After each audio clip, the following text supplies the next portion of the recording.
Overfishing happens when fish are taken from the ocean faster than they can naturally recover.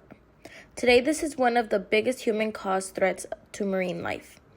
Overfishing is the depletion of ocean resources at a rate they cannot replace themselves. By 2012, about 85% of global fish stocks were either overexploited, depleted, or still recovering from exploitation.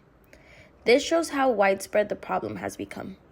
Because of overfishing, large areas of the ocean floor in places like the North Sea, the Mediterranean, and the East China Sea are now known as deserts in the sea. In West Africa, coastal fisheries have lost about half of their fish populations in the last 30 years, threatening food security and local livelihoods. Even fish once thought to be unlimited have nearly disappeared.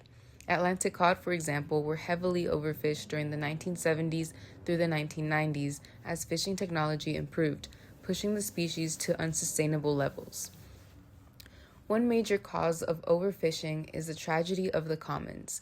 This happens when no single group owns or controls a shared resource, leading everyone to take as much as possible before someone else does. Countries control fishing within the exclusive economic zones, which extend about 200 nautical miles from their coasts. However, beyond these zones, there is little regulation, allowing overfishing to continue with limited enforcement. Overfishing disrupts marine ecosystems, damages food chains, and reduces fish populations faster than they can recover. It also harms coastal communities that depend on fishing for income and food. One solution is enforcing total allowable catches, or better known as TACs, which are limits designed to help fish populations recover.